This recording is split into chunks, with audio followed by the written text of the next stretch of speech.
ভারতের জন্য খবরটা একটু তেতো, মানে করলা খাওয়ার মতো তেতো।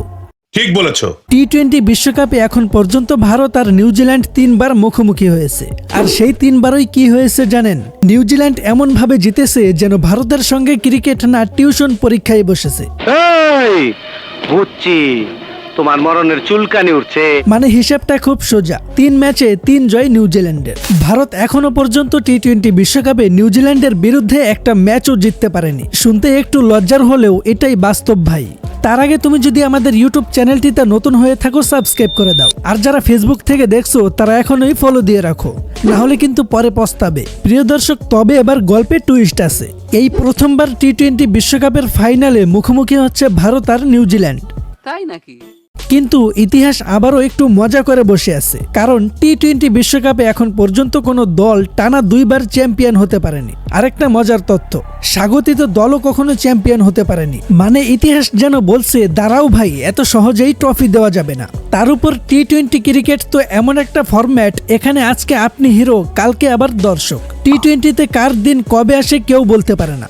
ধরেন নিউজিল্যান্ড যদি শুরু থেকেই আক্রমণাত্মক হয়ে যায় আর দক্ষিণ আফ্রিকার সাথে যেভাবে খেলেছে ঠিক সেই মোডে নামে, তাহলে ভারতের 1 লাখের বেশি দর্শক চুপ হয়ে যাবে, যেন হঠাৎ করে স্টেডিয়ামে ওয়াইফাই বন্ধ হয়ে গেছে। আর তখনই ভারতের উপর চাপ পড়বে একেবারেই পাহাড়ের মতো। আর সেই সুযোগে কিউরা ফাইনালটা নিজের পকেটে ঢুকিয়ে ফেলতেও পারে। তবে ভারতের ভক্তরা একটা কথা বলতেই পারে, কারণ ঠিক 1 বছর আগেই নিউজিল্যান্ডকে ফাইনালে হারিয়ে চ্যাম্পিয়ন্স ট্রফি নিজেদের করে নিয়েছিল টিম ইন্ডিয়া। কিন্তু ভাই, এবার ব্যাপারটা একটু আলাদা। এটা টি-20 বিশ্বকাপ, এখানে ম্যাচ ঘুরে যায় চোখের পলকে। তাই প্রশ্ন একটাই, আবার কি সেই ইতিহাস রিপিট হবে, নাকি এবার প্রতিশোধটা নিয়েই নেবে নিউজিল্যান্ড? অর্থাৎ যাকে অনেকে মজা করে পার্ট টাইম ক্রিকেটার বলে, সেই মিচেল স্যান্টনার কি অধিনায়ক হয়ে শেষ হাসিটা হাসবে? এই প্রশ্নের উত্তর এখনো কেউ জানে না। উত্তরটা দিবে মাঠ আর সময়। ঠিক বলেছো। তবে একটা জিনিস পরিষ্কার, ভারত কিন্তু প্রথম দল যারা পরপর 2 বার টি-20 বিশ্বকাপের ফাইনালে উঠেছে। মানে সাদা বলের ক্রিকেটে, বিশেষ করে টি-20তে টিম ইন্ডিয়া কতটা শক্তিশালী সেটা বুঝতেই পারছেন। অন্যদিকে নিউজিল্যান্ডের সামনে বড় সুযোগ, কারণ টি-20 বিশ্বকাপের ট্রফি তারা এখনো জিততে পারেনি। মানে এবার যদি জিতে যায়, সোজা ইতিহাসের বইয়ে নাম লিখে ফেলবে কিউরা। তার উপর সেমিফাইনালে অপরাজিত দক্ষিণ আফ্রিকাকে যেভাবে হারিয়েছে, তাতে তাদের আত্মবিশ্বাস এখন একেবারে আকাশে উঠছে। নিউজিল্যান্ড আসলে খুব একটা ব্যালেন্স একটা দল। ওপেনিং এ ফিনেলেন আর টিম শেফার, এই জুটিটা একেবারে টি-20 বিশ্বকাপের সবচেয়ে ধারাবাহিক ওপেনিং জুটি। বোলিংয়েও সবাই মিলে উইকেট ভাগাভাগি করে নিয়েছে।